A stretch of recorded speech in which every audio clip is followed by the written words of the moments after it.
Ladies and gentlemen, I open the brief discussion.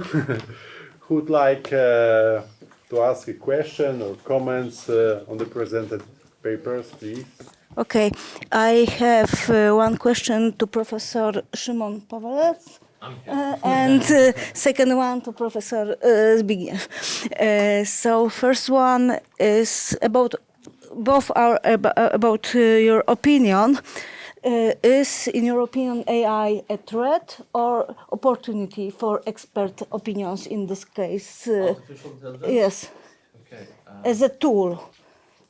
Well, that's a very general idea whether we support such technologies used in court proceedings. I think that... In expert opinion, so while making this expert opinion.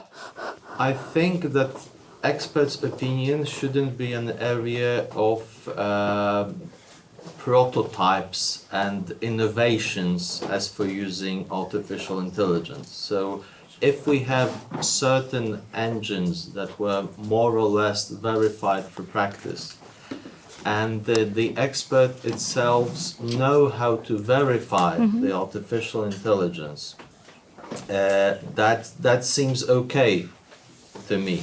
Yes, if in every situation he's able to verify it and to change it with traditional technology, that's simply a matter of speeding up his work.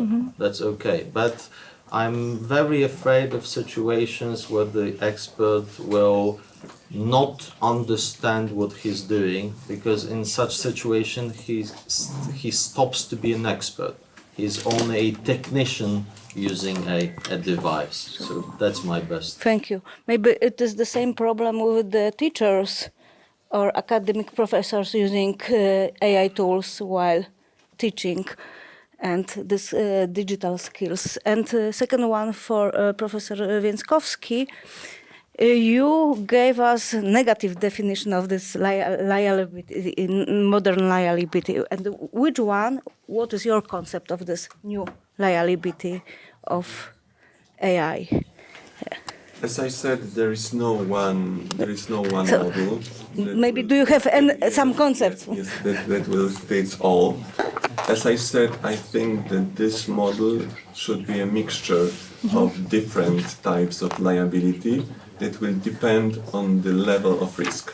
So when the risk is higher, then the model of liability should be less connected with fault and more with the risk. As usually when we think about the civil liability, more risk than strict liability goes up. For now, I think that the idea of this reconciliation or something like liability model not connected to the court, but mostly to some arbitration, mediation, it will be better solution, because we all need to learn from this experience. This is kind of tabula rasa for all of us, and I think that it's better to discuss the issue and to learn from cases than to implement strict liability. Because we should remember that when we install strict liability model, then we can face the problem of availability of medical devices on the EU market, because it is connected, availability on products and liability. So I think that we should find something in the middle, and this new model should be the mixture of different models that we all know. Thank you very much. Ladies and gentlemen, I would like to thank all the speakers for their extremely interesting speech. Thank you very much, all participants of this first section of this conference. Today's first section of Polish-Hungarian Scientific Forum showed that the challenges related to the protection of children in the era of modern technologies are not only multi-iterated, but also requiring an interdisciplinary speech and approach. In conclusion, let me formulate a few postulates de lege ferenda which I hope will be an impulse for further research, scientific cooperation, and legislative initiative. First, creation of European standards for the protection of children's dignity in the digital environment. The second, introduction of mandatory training for judges and prosecutors in the assessment of expert opinion in cases involving children. The third, defining the civil liability model of AI procedures in healthcare. Fourth, the creating a dedicated supervisory body for technology in education. And the last one, promote cross-border as Polish-Hungarian cooperation in research on the impact of digitalization on children through platforms such as our today's forum. I hope that our deliberation will become the beginning of further joint initiatives and real changes of the benefit of the youngest. Thank you very, very much. On behalf of the conference organizers, I would like to invite you to the expected coffee break. I would like to ask you about the crimes regulated in the Article 352A of Hungarian Criminal Code. I wonder if you consider these crimes as crimes mala per se or mala prohibitia, and I ask in the context of the institution of so-called error of law, jogi tévedés, probably in Hungarian, because I can imagine that there could be a man or woman who cross the border and say, I didn't know that it's a crime in Hungarian criminal law. And what could the court do in such a situation? If you can answer, would be great. Thank you very much. To answer shortly the question, in the Hungarian criminal law, the legal error doesn't exist. So nobody can say to the court that I don't know that it is a criminal offense. So it can be stated that it is, according to our law, it's not a valid justification. Of course, because of this situation, even if somebody crosses the border, he can be prosecuted and can be sentenced and can be sentenced mostly for suspended prison and to extradition from the territory of Hungary. Of course, in theory, it could be a good point that these immigrants didn't know the rule, but I think if they see this role, if they see the situation, police officers and so on, they should have known that it's not legal and not a prohibited conduct to enter this fence without authorization. So I can't really imagine that they could justifiably say that they didn't know that it's an offense. Thank you. First of all, my question is to Professor Syryt. It was her presentation, of course, was really interesting, and you put great emphasis on the hierarchy itself. For me, it's also an interesting question, however, how the given social affairs determined in which level of the hierarchy should be stipulated, regulated. My question is, what is the situation in Polish law, in constitutional law, in the constitution or in the practice of the Constitutional Tribunal? The given social affairs, I don't know, criminal law, a given crime should be only stipulated at the level of acts, or given other affairs could be regulated at the level of governmental decrees and so on. Do you have any similar regulation? Because I think it's also a very important aspect of the hierarchy, not only the hierarchy itself, but whether is it clear for the legislator that given affairs where they should be regulated. Sorry. No problem. only these criminal cases and criminal legislation and taxes should be done in the statutes, so in parliamentary law, and it is done in the constitution in particular provision, but we have the jurisprudence of Constitutional Tribunal that the cases more important for human rights, especially fundamental rights, civic and political rights, should be done in the statutory law, and this social economic rights could be transferred to governmental legislation, but as I said, today in the Polish structure of the sources of law, we have all acts derived from statute.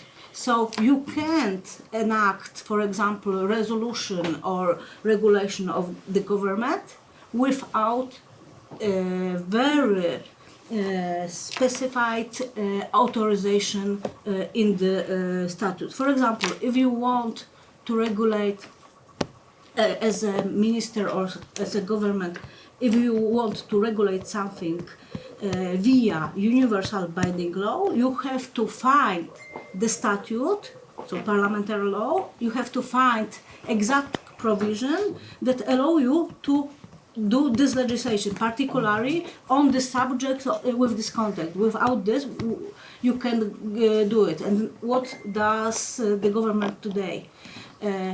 They enact laws, so regulations, without this authorization. Of course, they put it into act, but if you see in statutory law, there's no authorization to regulate these cases in such way. For example, in the proceeding before the courts and so on and so on. So here is the problem. But during pandemic, there was a problem. If, for example, you can limit some human fundamental rights via regulation, because our proportionality clause states that the limitation should be done in the statute. But in jurisprudence of the Constitutional Tribunal is that if the statute is so specified that transfers some limitation to regulating regulation, it is allowed if it is about the social economic rights. But this criminal case, criminal matters, tax matters, and matters close to the fundamental rights, privacy, for example, fair trade, and so on, should be limited also only via statutory law. So here is the, and we have, and it is on the base on the rule of law, as Anna said. Thank you so much. Another question to Professor Syn. Thank you very much for your wonderful presentation. Thank you very much for your diagnosis of the situation in Poland. But we know the diagnosis. Mm-hmm. What is your solution? My solution. What can be done in this kind of situation? Thank you very much. I think that the solution here is a little bit not in this procedural way, but in this human way. So sit together, make, I think, round table, I know, and try to think how the state should be. And without amending constitution, it is not possible to do everything, because each amendment also doing via statute, as for example National Council of Judiciary or Constitutional Tribunal, always regulates now in this projects, drafts, and even enacted acts, always is regulate something what is regulated in the constitution. So it is not allowed. So till we did not, we won't amend constitution, nothing could be done in accordance with the rule of law. But here, as I said, the legal culture and legal education should be done, and cooperation with all actors of this political and social scene here. Thank you. So, ladies and gentlemen, what can I say as a moderator? Maybe I had a question, but there is little no time. But there will be the open question. I would not like to address to Alexandra Syryt, but to everybody, because here in this room are a lot of distinguished lawyers, and the question is directly, maybe more directly to the Polish side of this room. That, you know, after facing us by the public authorities' activities in Poland, sorry, but especially within the Ministry of Justice, we are talking about the rule of law. And the question, the open question for everybody, is what the law in Poland now means. I was thinking about the question, but it's more of a remark than a question, because I was asking myself a question: how far interpretation can go? Because there is a text, right, an interpreted text, and how far it's possible to, let's say, freely create content from while interpreting a legal text. And my reflection is that if someone has the authority, force, the authority of force, and is shameless enough, it's the boundaries seem to be quite vague, and without certain amount of consensus as to what the law should mean and how disputes should be solved, without this basic consensus, it may become actually meaningless. And I don't think we're there yet, but we may be, unfortunately, in my opinion. Sorry, as an outsider, because it's also a really interesting issue, and of course I'm not an expert of the Polish law. I'm not a Polish lawyer. Therefore, to understand the Polish situation is not easy for me, and in the given sense it's impossible. Therefore, the disclaimer. However, of course, I try to comprehend the situation in Poland, and in my opinion, the legal basis in Poland is very unsettled. Therefore, what is the law? That is the question for me. Understanding these clashes among the different branches of powers. Constitutional tribunal, of course, government, of course, the judiciary system. Sometimes where there are so-called declarations from the side of the government that the given judiciary decisions didn't exist, or what is the law now in Poland? For me, it's a question. I cannot give the answer, but I feel this uncertainty. I cannot imagine how, for example, foreign investors can now make an investment in Poland. Sorry, because that is, as an outsider, that is the question for me. How to do it? Because who knows what is the end of this story? Sorry. Thank you so much. If somebody, Ola Syryt, Lila Beresh, please. So maybe, I don't know, just to Mateusz reflection, and also to Professor.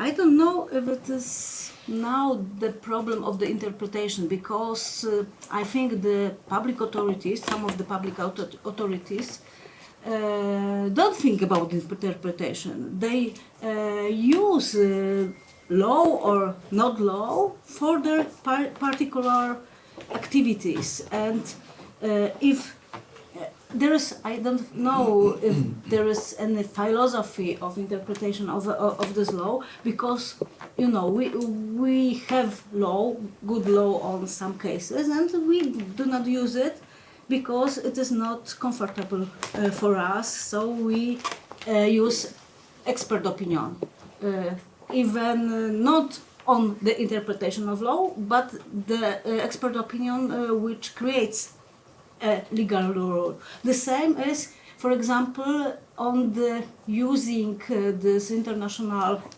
verdicts of European Court of Human Rights or European Court of Justice as a legal norm instead of the Constitution. The basis of, for example, this resolution of Sejm and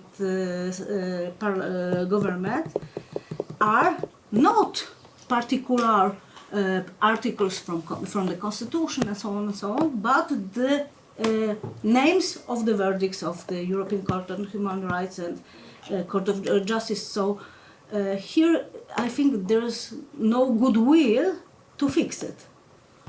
There's only the tool to gain power and that's all. And here is the problem. So I think we should start from other things than only this proceeding, lawmaking, and so on and so on. First, agreement. First, discussion. First, education. Respect to the law. Because as we wrote in our book, the rule of law means that the base of this principle is law. But if there is relativization of law, so where is the rule of law? There's nothing. So thank you so much. And as I saw, Lila, please.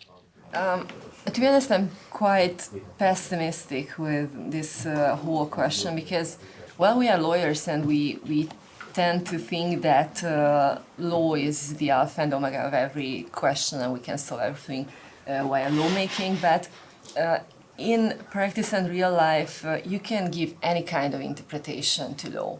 If you have power enough, you can go through the wall, even through the wall, and if there is some drama, then you can step one step back. What those rule of law debates given us is actually that law doesn't really have that much of a significance. There are goals, political goals, and it should be reached by any kind of means. If you need to change the constitution, then you need to change the constitution. If you give some kind of new interpretation, the law expected by the EU institutions, then you need to do it because they have more political power than the nation member states of the EU.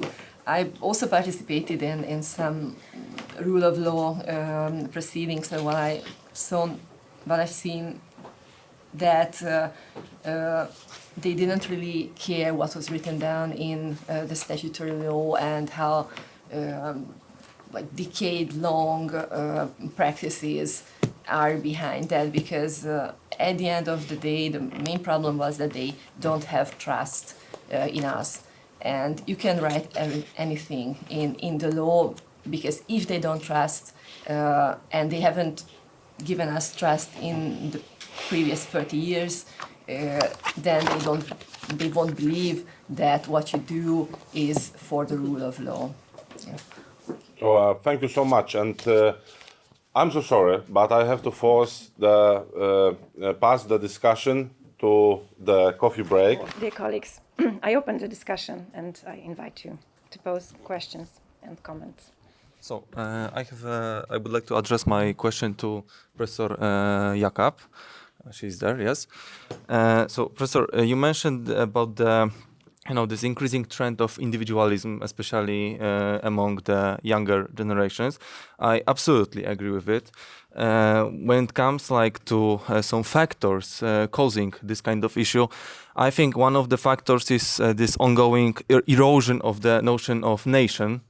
This is, I think, quite important to define the nation, maybe not in the new way, but maybe sometimes go back to some old definitions of nation. And do you have some kind of tool for combating the individualist approach of the younger people? Do you think that, I don't know, we should maybe include in our education system some specific subjects regarding this, or maybe we should change our constitutions or fundamental laws such as in the Hungary to include also this national solidarity among other provisions. Like, what do you think about it? Tamás, I think that's a good idea, but it can have a common knowledge. So I don't know what you think. Maybe it helps. Yeah. Maybe it helps because I don't have any other idea. I think from the state's point of view, it is a good direction. This is my opinion. Mm-hmm. Okay. So, I know that it's a complex issue, and I don't want to take floor for too long. But I mean, also you have the migration, you have also the problem with the demography. I think it's all connected to each other. Also with the exclusion of the elderly people. So, but how to handle it when we have got freedom for everything? Well, that's you know, I'm not the biggest enthusiast of freedom as itself. Of course, I am, but you know, there's freedom. There is also responsibility, which comes with the freedom. So I think that I'm thinking more in the category collective of the collective nation, not especially of the individuals, which is very, you know, the trendy now. But yeah, okay. But okay, so now I will stop. Thank you very much. Thank you. Someone else? In his presentation, Professor Lis mentioned that the drafting of the new convention has just begun in April this year. That also might be a sign of a change. In 1980s, the drafting process of the Convention on the Rights of the Child was a sign of a change, was a game changer, basically. So the convention, which was adopted eventually in 1989, has brought a change of a mindset, basically, on how we perceive the children and the rights of the children. So maybe the work on the Convention on the Rights of the Elderly People will bring similar good developments. The professor said, in my opinion, it could be also the problem with this convention, because it depends on which values and which philosophy it will be based. For example, maybe they propose there the right to death, so it could open some opportunities to open euthanasia and impose as a human right this kind of solution. So it is also from the one side opportunity, but also a risk if we look on this international organization nowadays. thank you. Let us hope that the convention will be based on a proper ecological basis. Dear colleagues, if you have any other questions or remarks, you can discuss them. We can discuss them during the lunch or during the sightseeing tour. And now I would like to close the last section of this conference. I would like to thank all the panelists from this section, also from the audience, for your participation. And I want to give the floor to